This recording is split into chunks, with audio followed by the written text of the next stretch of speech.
Hello, ladies and gentlemen. I think we're started. I don't know if there's a little green light flashing for me. Jack, start talking. Well, I'm starting to talk. Welcome to the Center for Civil Societies Givers, Doers, and Thinkers webinar. It's a mouthful, so I have to read it. America 250: Divergent Causes and Consequences of the French Revol and American Revolutions. I am Jack Fowler. I am a senior fellow at the Center for the Civil Society. And here at the Center for the next 18 months, we are going to be doing various things, webinars, podcasts, conferences to mark the founding of our country. And I think the revolution started in Lexington and Concord in 1775, a little bit earlier than July 4th, 1776. So this is the semi-quincentennial that we are beginning our celebration. And we're going to start off by talking about the roots of our revolution and a comparable, not comparable, excuse me, a revolution happening at the same time in France, quite uncomparable from our revolution, although maybe there are some things that are similar. But we're going to find out about uh, our roots, the roots of the French Revolution, the paths they both took, the American and the French Revolution, the consequences of them, how they still live today in various ways. Does the French Revolution, even though it expired in 1800 or thereabouts, does it still live in some way in America? I think it does. We have a lot of questions, and they're going to be asked of one of the great public intellectuals and scholars of America, and that's Daniel J. Mahoney. And you can see him on the screen there. Dan is one of my, if not my dearest friend in the world. I'm blessed to have gone to college with him. We both graduated from College of the Holy Cross. We've been friends for over 40 years. And Dan has written more books than I have read. He is the author of a recent book just out last week. It's called The Persistence of the Ideological Lie. And it is the perfect book to base this conversation on. And Dan's also the author, excuse me, The Statesman as Thinker, and one of the great founders of America is found in this book, George Washington. So we're going to talk to Dan.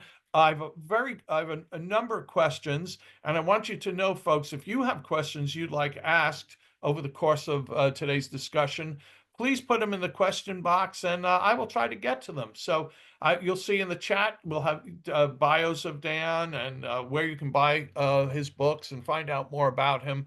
Dan, give us a quick, how would you like me to describe you other than the babbling I've already done? You are a senior fellow at a few places. Go. I am a senior fellow at the Claremont Institute for the Study of Statesmanship and Political Philosophy, normally known as the Claremont Institute. Right. Although larger title gives you a good sense of the scope of the institute.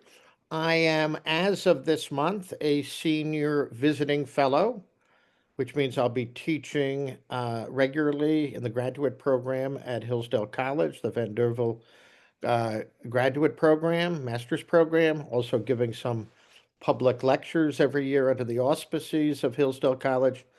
I am senior writer at Law and Liberty, a position I've had for quite a few years now. I taught for nearly 40 years at Assumption University in Worcester, Mass., a ostensibly Catholic college. I say that because almost all Catholic colleges in the United States are ostensibly That's Catholic colleges, yeah. and a few fit the bill, but not too many. I am active in the political science profession. I will add one little tidbit that I'm half proud of. My writings have been translated into 13 languages, including French, Spanish, Italian, Portuguese, Hungarian, Romanian, Korean, Russian, and I could go on. That is, You're a, you're a globalist. um, well, Glo- we conservative-minded scholars believe in a kind of universality, not a kind of cosmopolitanism where cultural and national and political distinctions or race, but we believe in the enduring goods and virtues that unite, human beings. And we Yeah. believe, and we're sympathetic to other national-minded and pro-civilization forces and parties and movements in other countries. So, in this day and age, there is something like a conservative international. But the interesting thing about the conservative international is we're not interested in what the old Third International was interested in. The effacement of property, nations, religion, family. We're interested in defending those against the forces of revolution and subversion. Well, Dan, I have about a dozen questions. I know I'm not going to get to them all. I do want to add also, you are an expert on the French nation, French politics, French political philosophy, America's founding. You could teach and have taught courses on the founding, on the Federalist Papers. You are an expert also. I think many people know you're the world's expert on Alexander Solzhenitsyn. So you have an in-depth knowledge of what revolutions are and what their consequences are. So Dan, I In thank fact, you. I taught a course for many years called Ideology and Revolution, which really looked at the similarities and differences among modern revolutions. So the difference between revolutions inspired by ideological claims and aspirations and those that are informed by non-utopian and sober expectations about human nature. So that's one of my themes. Well, let's look at America's revolution and what that even means, revolution, and then we'll go into France's revolution, and then we'll do some comparative discussion. So, Dan, we believe the events of 1776 and the specific declaration issued in Philadelphia launched the nation. That's what we believe, and we have a right to believe that because Congress did meet and Congress did actually issue a Declaration of Independence. But let's imagine, Dan, that there was no actual Declaration of Independence. Do you think an America, minus a revolution, and we'll get to what a revolution means, do you think an America would have come about as a freestanding nation, and would it have evolved into largely what we have today? Uh, no and yes. Okay. I say no because, well, let's resort to a beautiful image of Abraham Lincoln, who tried to articulate the relationship between the Declaration of Independence of 1776 and our parchment Constitution, the one the founders came up with during those 55 hot days in Philadelphia in May and June 1787. And Lincoln loved the imagery of the Old Testament, so he adopted an image from Proverbs, where I believe it's Proverbs 25. He compared the Declaration of Independence to the apple of gold and the Constitution to a frame of silver, meaning that the Declaration did not establish the form of government appropriate for the American people after they had proclaimed their separate station from that of the mother country, Great Britain, but it had laid out a justification for revolution, a very prudent justification. They were not calling for universal revolution and tearing everything down and destroying everything. Um, Jefferson, who wrote the draft with some help from Adams for the Declaration, famously said men should never revolt for light and transient causes. You have to have very good reasons. One reason the Declaration is so long is there are so many grievances. It's almost like a lawyer's brief because they wanted to make clear the Americans were not doing this for light and transient causes. The Constitution, Lincoln called the frame of silver. In other words, without the Declaration of Independence, without its principled attachment to rights and duties, without its evocation of not only nature and nature's God, but also of a providential God who is the supreme judge of the universe. And without that proclamation in the peroration or conclusion of the Declaration that Americans pledge their lives, fortunes, and sacred honor in defense of that declaration, in defense of that Declaration of Independence, I think there would be no United States of America. We have to think 1776 and 1787 together. But big qualification here, and the qualification is that America was already largely a country. From the 1620s on, Britain had mainly displayed what one could call benign neglect toward the colonies. The colonies governed themselves through colonial legislatures, and as Alexis de Tocqueville points out in his magisterial book from 1835 and 1840, the two volumes of Democracy in America, it was in the New England states that a particular form of Republican liberty, Republican self-government had developed, and those were the town meetings. And they flowed from a certain Puritan concern with congregational government in the church, but there was also a kind of self-government within the polity. And so Americans had a long experience of self-government and had largely become a united people before 1776 and 1787.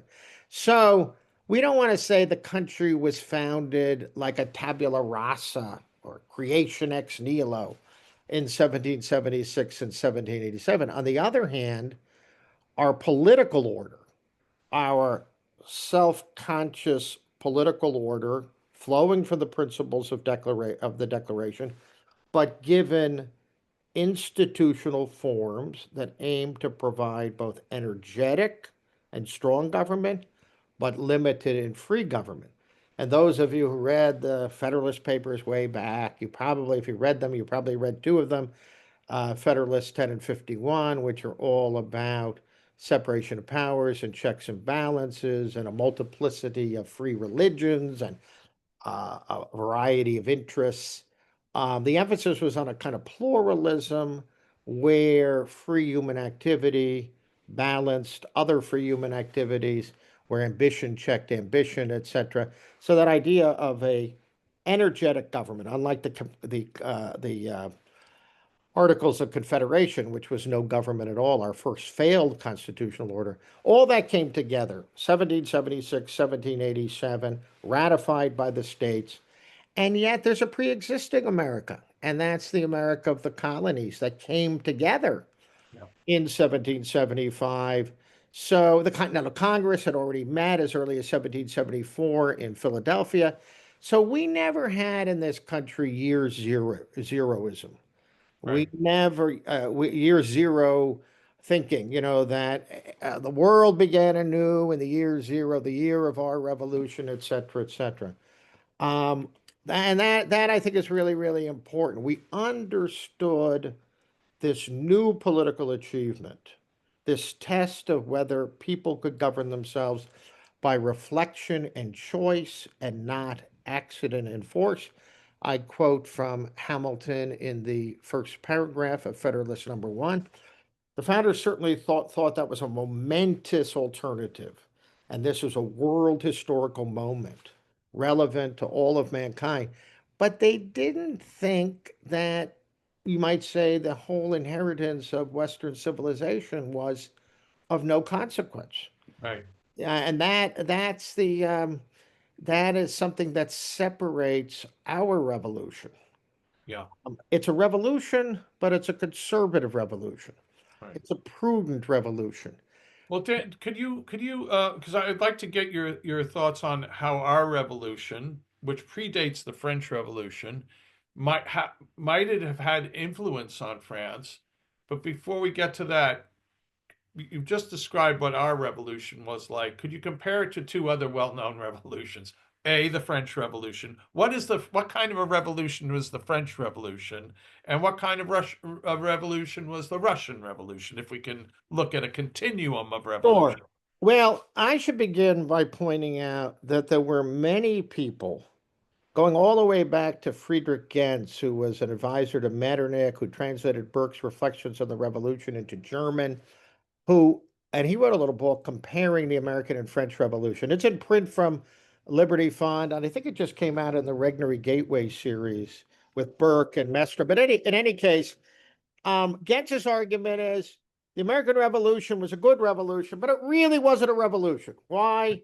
Because it aimed to restore the rights of Englishmen. That the Minutemen, the colonists, the patriots in New England, responding to the four intolerable acts from the 1760s, 1770s, Stamp Act, the Tea Act, etc., the militarization of Boston, they were not aiming to achieve heaven on earth or, to display, engage in some kind of year zero political project. They were simply reasserting their rights as Englishmen. I don't think this explanation is adequate, but I think there's some truth to it. So Right. I will put it this way: the rights and duties proclaimed so eloquently in the Declaration of Independence had profound roots in the concrete experience of self government by the colonists. In other words, they were not just grasping at abstract ideals. Those ideals of self government, what Federalist number two calls the Republican genius of the American people, that was there. And one of the big differences between America and France is the French had no experience of self government. So, as Tocqueville pointed out, they more and more relied on the abstract utopian reflections of the philosophes, the encyclopedists, men who were attracted to utopian ideas, and who were quite contemptuous of the concrete experience of liberty, let's say the English experience through parliamentary government and the rule of law. So that's one thing. Now, the French were the French influenced by us? Yes. And I would say this: if there had not been an American Revolution, the zeal of the French, first for reform and then for real revolution, would have been significantly lesser. So there's no doubt that the American Revolution stirred up revolutionary sentiment in Europe and elsewhere, but that revolutionary sentiment was not always accompanied by the sobriety and prudence that informed the American Revolution. A student of Leo Strauss, Martin Diamond, uh, uh, delivered a famous AEI bicentennial lecture in 1973 called A Revolution of Sober Expectations. I would say if there were French revolutionaries who had moderate or sober expectations, they lost out in France in the summer of '89. There was a small group of French political thinkers and lawyers called the Monarchiens. They wanted the monarchy to become more constitutional à l'anglaise. They wanted separation of powers and checks and balances, as theorized by the great French political philosopher Montesquieu. They had no ambition to transform human nature or establish a new man in a new society. They spoke of liberty, not fraternity. They understood equality to be equality under law. So that more moderate group of French revolutionaries, led by a man named Mounier, by August of 1789, they had been displaced as the principal voices of the revolution. So the revolution is already self radicalizing. And for Burke, the sign that Edmund Burke, the author of the first great critique of the French Revolution, Reflections on the Revolution in France, published in London in November 1790, Burke thought when the revolutionary mob came storm Bastille. Excuse me, that's another storming. They stormed Versailles in the middle of the night and carried 50,000 of them carried the Queen, the King, their bloodied aides, etc. Some were killed back to Paris with heads bobbing on pikes. And Burke said, whatever this is, it has left the moderate, rational world of Anglo American liberty long behind. Yeah. And except, one qualification I have to add: the French Revolution is constantly self radicalizing. Right. Uh, One of the contemporaries said, the revolution has begun to devour its own children. Think of Danton, who was executed by Robespierre. Danton was a really radical revolutionary, except he was less radical than Robespierre with Yeah. each month, with each phase. And finally, when the king is overthrown, and eventually the king, Marie Antoinette, who is nothing like the woman shown on PBS on Sunday nights, the children are all killed, in a horrible regicide. And then the French decide that it's going to be 10 days, it's going to be year zero. The new republic inaugurates a new era of humanity. And they got rid of the Christian calendar. There weren't 7 days and 12 months. There were 10 days and more months. And Sunday was replaced by Decadi.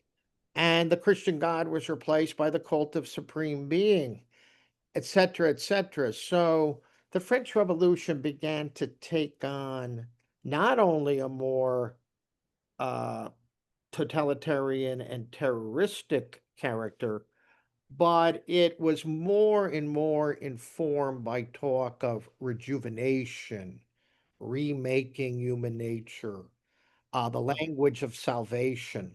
But it was no longer redemption or salvation through the saving grace of God. It was salvation or redemption through revolution itself. But Dan, let's look at how the French Revolution, even though it burns out eventually, although it dies down, I should say, because I have the thought of its embers flew through the centuries and the decades and created other conflagrations. So, and I want you to give us some idea, Phyllis, intellectually and practically, how the French Revolution, the consequences of it, have continued on. And I think that's the present tense also. And then after that, we'll get back to America, the American Revolution, or our founders and how some of our founders reflected on the French Revolution, positively some and negatively others. But first, give us a quick little history lesson. Well, we do have to begin by noting that the French still nod in the direction of their revolution. Right. Um, there was a current of thought. You may remember Georges Clemenceau. Not that you would have met him, but Right. the Tigre, the great Like, yeah. iron, uh, uh, uh, uh, old French prime minister during World War I, who sustained the French spirit. When remember, a third of France was occupied by the Germans. Clemenceau was anti-communist, but he saw himself in the Jacobin tradition. Time of war, the whole country rallies and this kind of thing. So there have always been Frenchmen who appealed to the revolution as an example. And Clemenceau said something that I find a little disturbing, but many Frenchmen thought this way for a long time. He said the revolution is a block. What did he mean? You have to take it all. You have to take the good sides and the bad sides. You have to take the more moderate aspirations of 1789 and the blood and terror of 1793.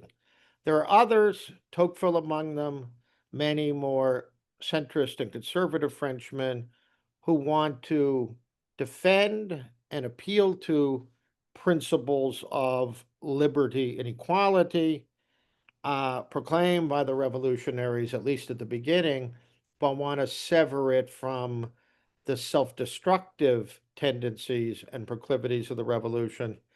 In other words, they want to separate the aspirationally 1789 from 1793 and 1794.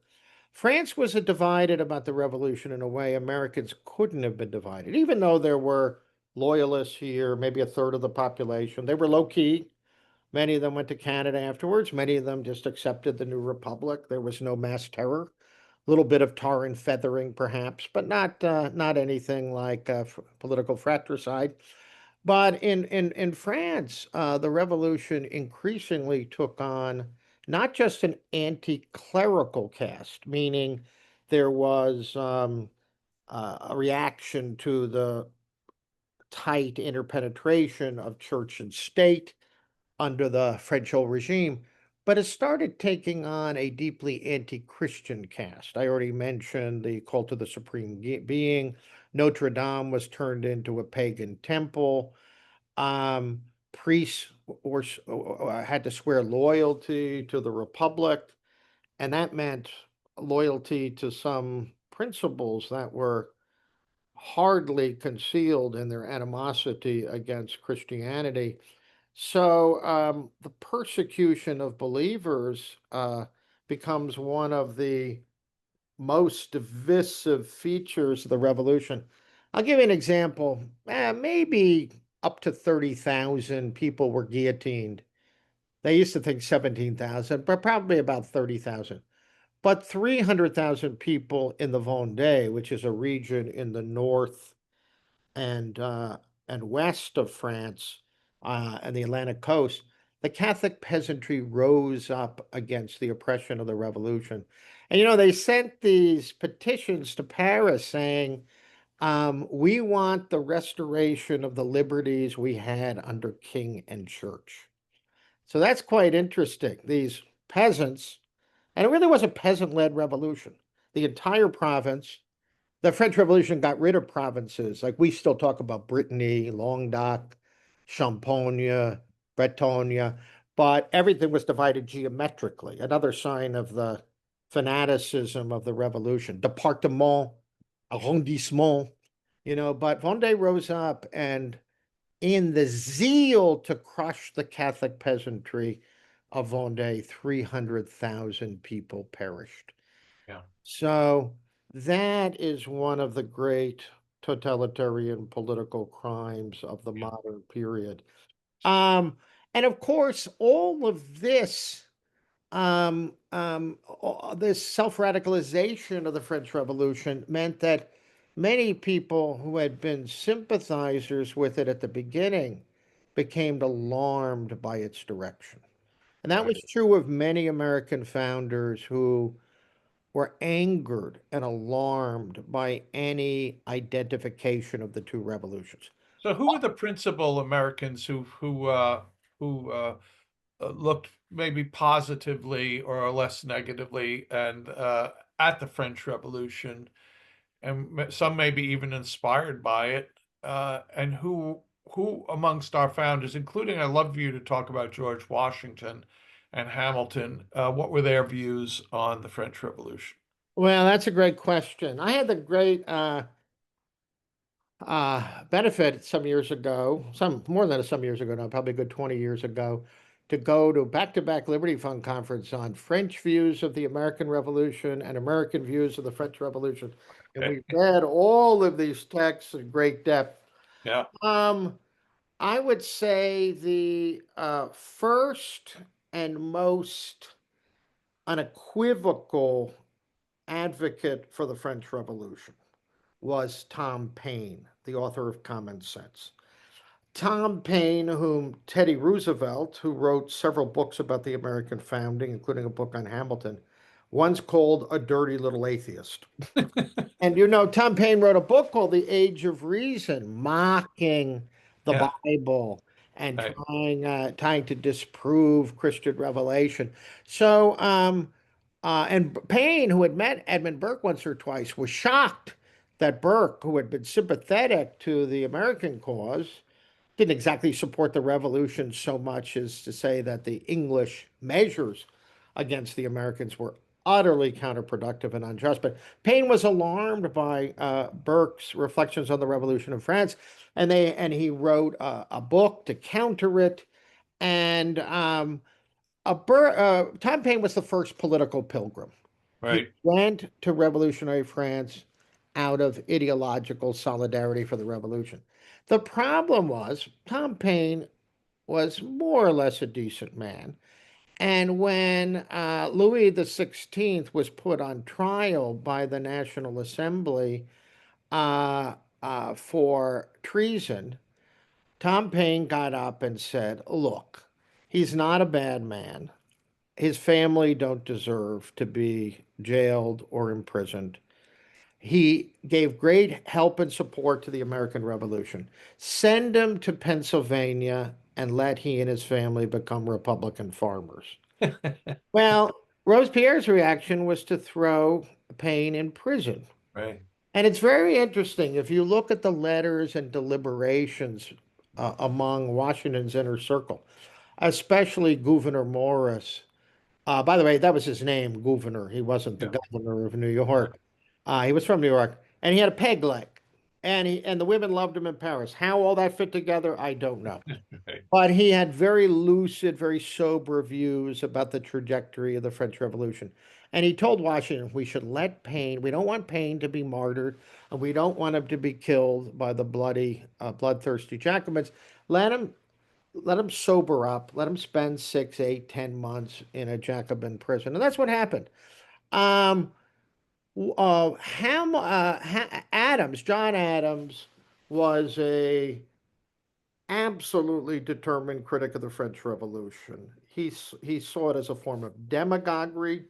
He did not like the French philosophes who he saw as atheists and materialists, who believed in heavy-handed government but not free government. And even his very young son, at the age of 20, John Quincy Adams, wrote as it's called, Publica. Yeah, he wrote a series of tracts criticizing Paine's view on the French Revolution. So you have Excuse the me. Adams knew some of these people personally, yes? He did. He did. He had spent time. You may remember the HBO show with Laura Linney and Paul Giamatti. But when Franklin goes to Paris, society loves him. He's sort of shared in the hedonism of the court and the intelligentsia. And Adams, he wasn't a Puritan in his theology, but he was a Puritan in his character, was appalled by all of this. But he got a good taste for the deadly abstractions that informed French political thinking during that period. Right. And there's Hamilton. Hamilton was so alarmed by the trajectory of the revolution. It's increasingly bloody, fanatical, ideological, anti-Christian character that he actually found. And remember, around that time, Citizen Genet is set, and they have the XYZ affair. Citizen Genet is a Jacobin diplomat who, instead of going to Washington, travels all around the states, showing up revolutionary discontent. Many of the Federalists, including Adams and Hamilton, were worried that Genet was trying to encourage a French revolutionary uprising, or at least Yeah. radical sentiment of that kind. And the Washington administration as a whole was not pleased by any of Genet's activities. The problem was Thomas Jefferson was Secretary of State, and he supported and proposed the Neutrality Proclamation, which was a very wise thing because it kept us, this nascent republic, from getting involved in this global and European conflict between Britain and France. On the other hand, Jefferson, and I'm going to come back to Hamilton in a minute, whom I already mentioned, Jefferson was among the founders who was most sympathetic to the French cause. So, as Secretary of State, he certainly didn't want the United States to get involved in a global conflict, which he appreciated as a man of some prudence, Right. undo the achievement of the revolution right from the get-go. But, Jefferson wrote some unfortunate things about the French Revolution. And in response to a interlocutor, he was writing back and forth to him, named William Short, he said, well, the mass bloodshed is unfortunate, but he said, if there's just one revolutionary Adam and Eve left in France, they can refurbish the Tree of Liberty. They could refurbish the revolutionary cause. That sounds like Mao Zedong in the 1960s saying, we've got a big, 800 million people in China. If we lose 450 million in a nuclear war, well, Mm. we'll survive. So Jefferson was a bit of a limousine liberal. In France, they call limousine liberals caviar à gauche. Yeah. People on the left who eat caviar. But same point. Jefferson was not a man of great prudence, and he was someone I think who thought he, for example, told the French at the beginning of the Revolution the worst thing you could do was copy the English, a constitutional monarchy. Adams, Jefferson, Washington had no problem with the English Constitution for England. Constitutional monarchy was a perfectly legitimate form of government. But you know, um, when the Revolutionary Convention declared war on all non-republics, that's fanatical. And Yeah. Jefferson thought that way too. I mean, not so much at home. When he becomes president in 1801 in his great first inaugural address, he says very prudently and statesmanlike, "We are all Republicans. We are all Federalists now," and no heads blown. But Hamilton wrote a note to himself in 1794 called "Views on the French Revolution," and he also articulated many of these themes quite articulately, eloquently in his public speeches. But he was angered that anyone would compare the American Revolution, rooted in law, respect for sound mores, the Christian religion, with the French Revolution, who he said was the French Revolution was inspired by what Hamilton called fanatics in political science. And Hamilton was alarmed by the appeal to destruction, negation, terror.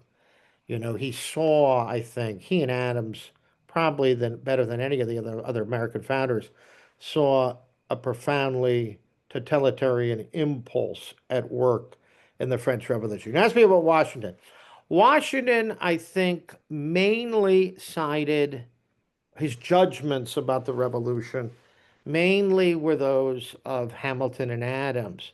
But with this caveat, he once told Madison, well, in the long run, something good might come from the French Revolution. In other words, the side of the French Revolution that was genuinely Republican, respectful at least in principle of law, aimed at establishing self-government. Maybe down the line, the French would recur to those ideas. And I think that's what happened. But it took a long time. The present French Fifth Republic, founded by General de Gaulle in 1958, is one of 20 constitutional orders the French have had since 1789. We've had one. So the French had a revolution, but then the country was split for the whole 19th century between monarchists and republicans. It was split between moderate Republicans who looked to England and America as political examples, and radical Republicans, anti-Christian in inspiration, who became, in their turn, an inspiration for the Soviet and communist revolutions. Lenin always called the Bolsheviks the new Jacobins. The French Revolution was a powerful inspiration for the communist revolutions of the 20th century. Well, Dan, I think that's the point in large part, a significant part of your book, the persistence of the ideological lie, the totalitarian impulse then and now. And I'd like you, as we're going to get on to a few other questions, but I would like you to briefly explain, Dan, how the terrible part, the terror of the French Revolution lives on in America today in a way influential. In other words, how did the dots connect between Robespierre and the 1619 Project? Well, that's a great question, and the dots do connect. Uh, Let me say this. When I was a young man, uh, some years ago, um, it was a commonplace for students of politics and history to contrast the comparative or relative moderation, non-ideological character of American politics with the much more contested, voluble, and even revolutionary character of revolutionary politics. Um, the United States never had a strong or influential communist party. It had some cranks on the fascist right. Lincoln Rockwells of the world, but they never, even during the Great Depression, uh, the 32 and 36 elections, Norman Thomas, who was an honorable Democratic socialist, not sympathetic to communism, at least most of the time, he won 1 million votes at a time when 25% of Americans were out of work. So, um, political scientists and students of political philosophy, such as myself, we talked about American exceptionalism. We just didn't mean 200 years of continuous democratic self-government and constitutional rule. We meant the absence of a native totalitarian tradition. Werner Sombart, a German sociologist, published a book in 1905 called Why There Is No Socialism in the United States. And the working class was a lot poorer back then, but everyone was in favor of property. They just wanted more property for the people. Right. The Americans were conservative people that way. So what happened?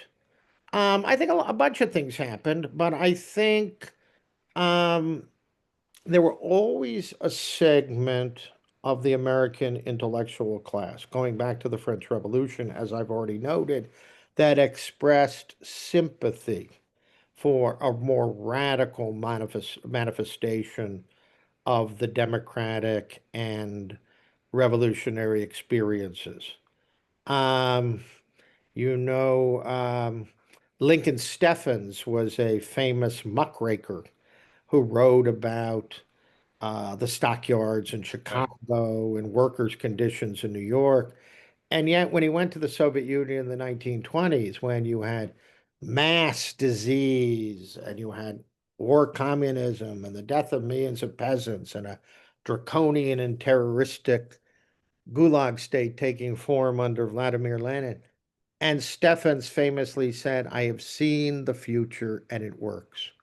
Whittaker Chambers, in his wonderful memoir, Witness, published in 1953, notes how many members of the New Deal. It's not to say that Franklin Roosevelt was a communist. It's not to say the New Deal partook of the totalitarian impulse in any sustained and significant sense, but it is to say that people like Harry Hopkins uh, were sympathizers with the Soviet Union. Harry Hopkins famously said, "The new Soviet Union is the New Deal in a hurry." So you have that. You also have the fact that democracy tends to become to radicalize itself. Harvey Mansfield, my friend, the 93-year-old political philosopher at Harvard, likes to say democracy democratizes. And for much of our history, progressives have been saying we're not democratic enough. We need more equality. Tocqueville in Democracy in America had warned about the perfectly legitimate truths of equality. All men are created equal. Equality under God and the law being translated into a limitless passion for equality. So any movement, any regime, any ideology that claimed to embody the desire for full-scale egalitarianism had the sympathy of many American activists and intellectuals. Um, and then I would add there was a growing group of scholars who began, especially during the New Left in the 1960s, but this all continued, became institutionalized in our universities. Look, Howard Zinn was, he's really not a very good historian. He was a secret member of the American Communist Party for 9 years under Stalin. His People's History of the United States, as Oscar Hanlon pointed out in a great Harvard historian, in a devastating review in the American Scholar, is just full of lies and distortions and repeating North Korean propaganda about germ warfare during the Korean War and lying, about so much of American history. It's the most bought book. It's the present. Right. High Yep. school parents give to their high school son or daughter, and they graduate from high school. That kind of thinking, and often tied to what I call the new racialism, the old view that had been put forward by a whole series of black and white thinkers, notably Lincoln and Frederick Douglass, that the Constitution itself was an essentially anti-slavery document, that the founders deliberately did not mention slavery in it in order to not sully it, that they had allowed for the abolition of the slave trade in 1808, that they intended, as Lincoln put it in his Peoria address of 1854, to put slavery on the road to its eventual extinction or abolition. That view was also repeated by Frederick Douglass in a great speech he gave on the 5th of July. Why the 5th of July, 1852 in Rochester? I have never been able to figure out. A 4th of July address delivered on the 5th of July. But Frederick Douglass called the Constitution a glorious freedom document, much along the same lines as Lincoln, that the founders were deeply committed to limiting slavery to where it was and promoting its eventual extinction. This was what the Lincoln Douglas debates were about. Stephen Douglas broke with that understanding and said, I don't care if they voted up or down. So he was welcoming the extension. He wasn't against people voting it down, but he said if the people of Nebraska and Kansas can bring a few miserable hogs to Kansas and Nebraska, then they can bring a few miserable black people. That was the argument that so appalled Abraham Lincoln.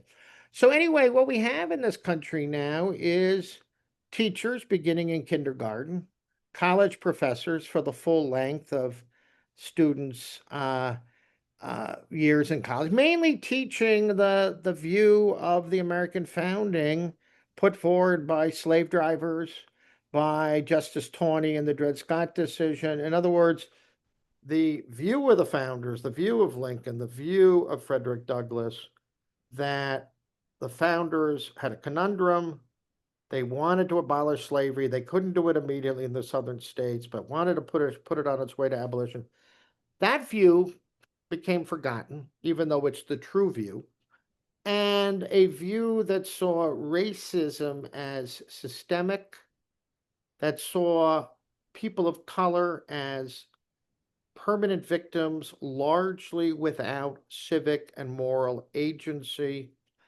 That view was, you might say, perfected in its stupidity and vitriol by the authors of the 1619 Project, first in the New York Times Magazine and eventually in the book that came out a couple of years ago.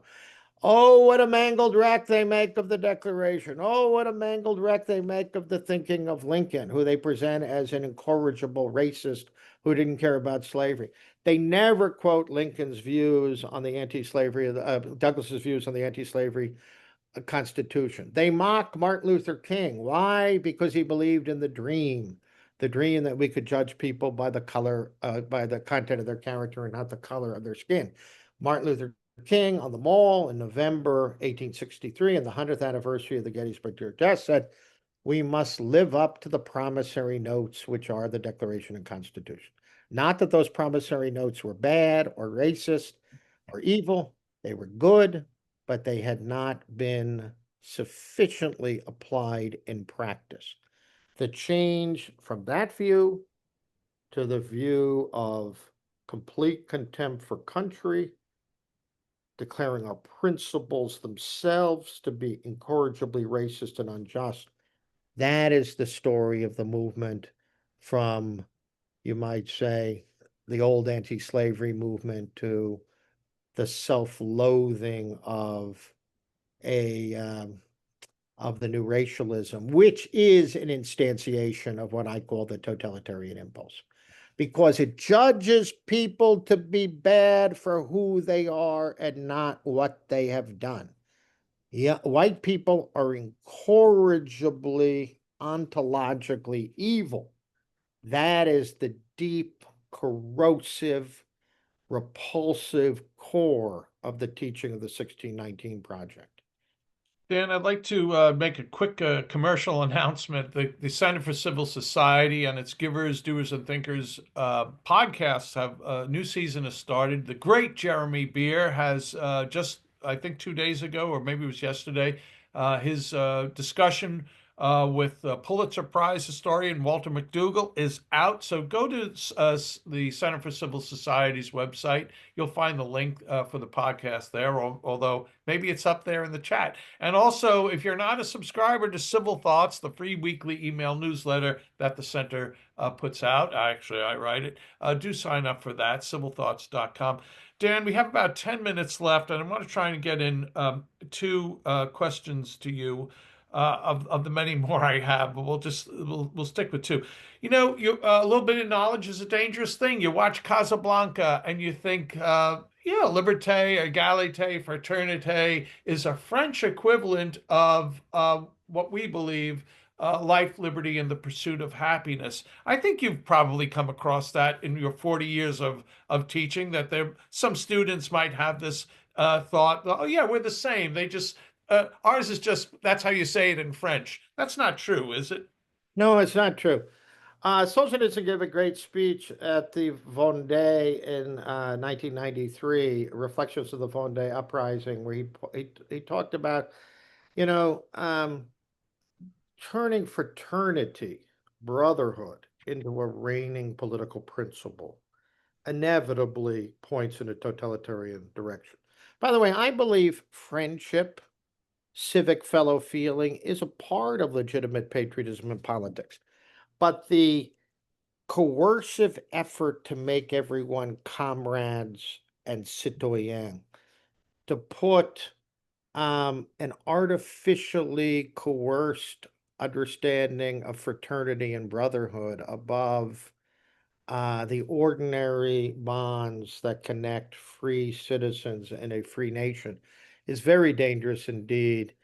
There was the Comte de Chambord, the French revolutionary, who said, "Be my brother, or I will kill you." Notice, we never remember the movie Ninotchka. Yeah. Comrade this, comrade this. Greta Garbo is a Russian in Paris enjoying bourgeois life a little too much. Americans never called each other citoyen, like Citizen Genet or comrades. There's a knife always hiding behind those Yeah. appellations. And there's, fundamental tensions between liberty and equality that are, I think we all have to reflect upon, but not, I think, in absolute opposition. I already cited Tocqueville. There's a difference between equality under God and the law and a indiscriminate passion for equality that wants to tear down everything to the same level, a leveling spirit. But fraternity, I think you can have fraternity, something like fraternity in small towns, in intimate communities, in monasteries, in convents, but when you apply them at the level of the nation state, they become a great instrument of a new kind of tyranny. Everyone pretending that they have a level of intimacy and fellow feeling that they don't. In other words, it's one more manifestation of what I call the ideological lie. And just to connect this discussion to the themes of my book, let me point out that part of the ideological lie is a deep-seated Manichaeism. You know with absolute certitude who the victims are, who the exploiters are. If only we eliminate the victimizers, the exploiters, the oppressors, who are guilty because they belong to a certain group. We're not talking about individual guilt or innocence, Kulaks. culpability. Yeah. Yeah, the kulaks, the ordinary peasants in Russia, the merchants, religious believers in France, the so-called aristocrats or aristoi. But in the end, anyone who didn't go along with the most radical interpretation of the revolution. So, yeah, and I would say this: America is more than liberty, life, liberty, and pursuit of happiness. Why? Because pursuit of happiness is a very ambiguous formulation. Some people will interpret it, I think, falsely to mean hedonism, you know, doing your own thing, finding your own happiness, finding your own bliss. But there's older notions of happiness that tied happiness to the moral life, to virtue.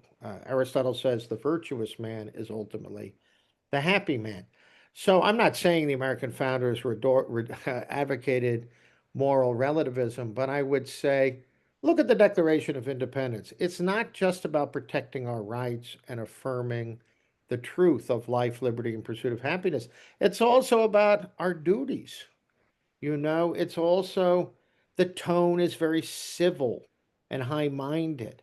In the end, there's a call to duty to even put our lives at risk for the sake of freedom. I love the license plate of the neighboring state of New Hampshire. I live in Massachusetts.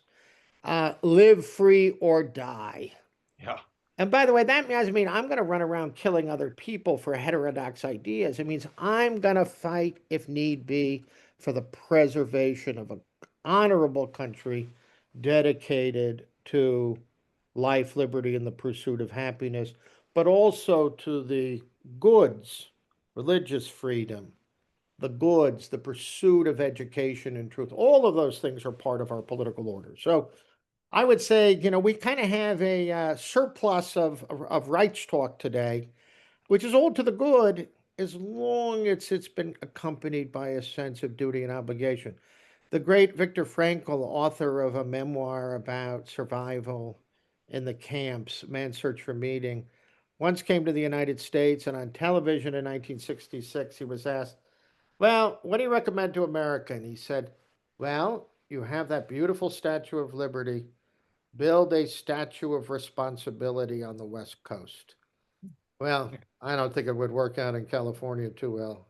Yeah. But his point, what my point is, America is even richer and deeper, more morally serious than life, liberty, and pursuit of happiness. But of the two, life, liberty, and the pursuit of happiness, these are reasonable, non utopian, non coercive ideals. The only way you can try to maximize liberty, equality, and fraternity is probably through despotism and terror. Dan, we have 3 minutes left. I want to thank you. I want to thank folks for joining us today. Now, let me ask you about young Dan Mahoney. I should really ask, should we be celebrating the 250th, this long period from Lexington and Concord through and beyond the July 4th, 1776? Young Dan Mahoney, I know when there was a bicentennial, was actually at the tremendous commemorative events of 1975 at Lexington and Concord. You might tell us about that. But is the semi quincentennial a thing that Americans really should be embracing and celebrating? Well, Jack, you know me well, and you know I tend to be an evening person. So for the even young Dan Mahoney to get up at 2 in the morning to go to Lexington Common and then to Concord to see a reenactment of the Battle of North Bridge, and then to hear President Ford speak, even though he was disrupted by the goons from the People's Bicentennial Commission. It was very memorable, very important. That day is seared in my uh, personal and civic memory. Of course, the revolution is only good, noble, and choice-worthy if we would choose it again. I say to my conservative friends like Russell Kirk, who said, we never had a revolution, or we had a revolution that was avoided. We had a revolution, but it was a revolution that was not devoted to impossible dreams. In other words, it was the rarest of things. It was a revolution led by prudent and thinking revolutionaries who rejected fanaticism, who upheld moderation, and who saw our liberty as being fundamentally in continuity with classical and Christian civilization. And I think that achievement is one of the great achievements in the history of humankind. I will end by noting a thought of the great Hannah Arendt, who said in her book on revolution, published in 1964, perhaps America is the only nation that really had a true revolution. Yeah, She said, if you look at the French Revolution and then in more radical forms, the Soviet Revolution, the Cuban Revolution, the Chinese Revolution, she says these all had the characters of metaphysical rebellions against the human condition, against the order of things. And that's why they failed. And that's why they culminated inevitably in violence and lies, dictatorship and terror. Our revolution of sober expectations. I don't want to say sober like, oh, these guys didn't want to, no, they weren't that sober. They were willing to fight and die for freedom, but they were not trying to create the kingdom of heaven on earth. right. And that mixture of Republican spirit and liberty with a fundamental underlying moderation is a great lesson for the whole of mankind. You know, folks, you see how you should be envious of me knowing this great man and scholar for 40 years. This is what a conversation is like on a nightly basis with the great Daniel J. Mahoney. I appreciate you, Dan, for joining us. I want to thank my colleagues Celia and Caitlin for helping make this particular webinar possible. We'll have others in this series. I want to recommend again you check out our podcast, Givers, Doers, and Thinkers. We will have a number of webinars and podcasts uh, looking deeply into America 250 and its and the revolution's role in civil society. So, Dan, thanks again. Thank you, folks, and we'll be back soon with another webinar from the Center for Civil Society. God bless. Thank you, Jack.